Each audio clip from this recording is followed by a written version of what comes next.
My name is Jane Fee. I attend Faith Community United Methodist Church.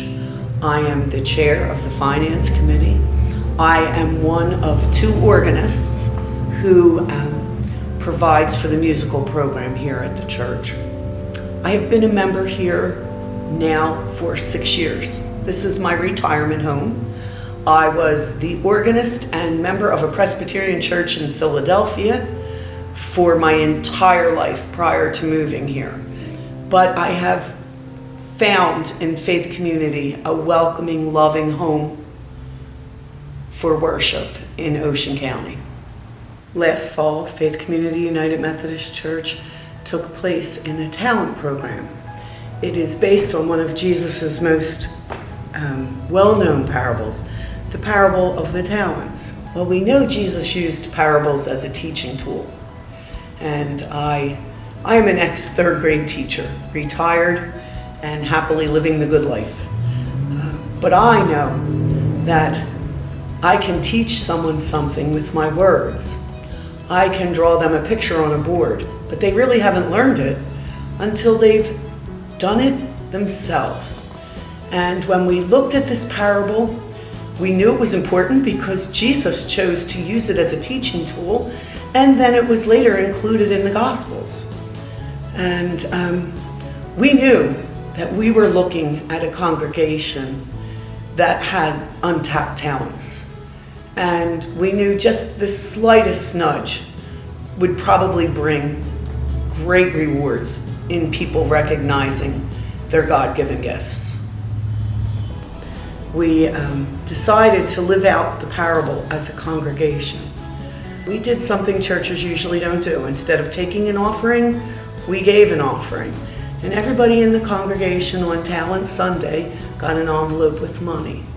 And they were given a little over a month to do what they could with that money to make it grow. Knowing that in the parable, 3 people receive money and each handles it differently.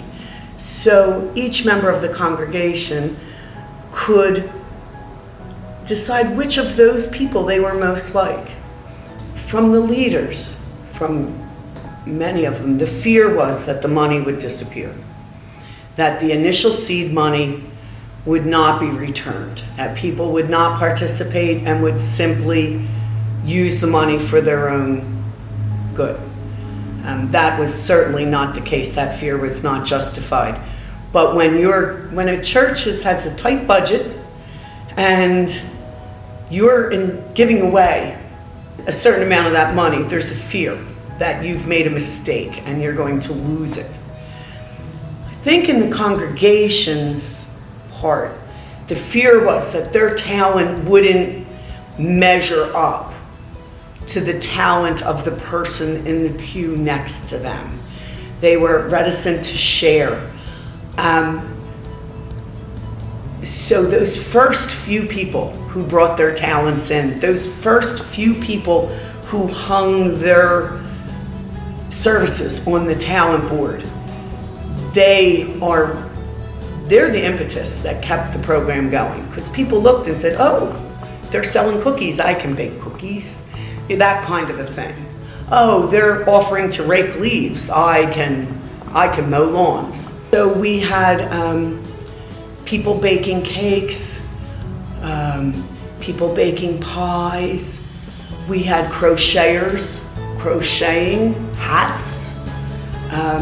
We had crafters making Christmas decorations. We had a couple people who, an artist in our congregation did an oil painting of the front of the church and then offered it on, I believe it was Facebook, it was definitely social media, and she just took it by bids. So people were allowed to bid on this for a certain amount of time, and then she sold that painting to the highest bidder. I hadn't really anticipated auction type things on social media, but it worked well. And the one girl who baked these beautiful pies then also offered to take orders for pies. So that was all the talent shop.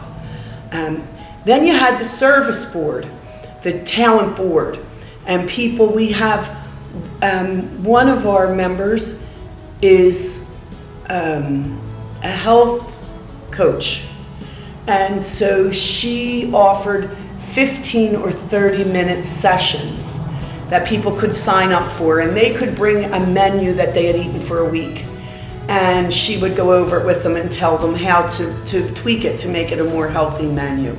Our younger people offered services to our older members.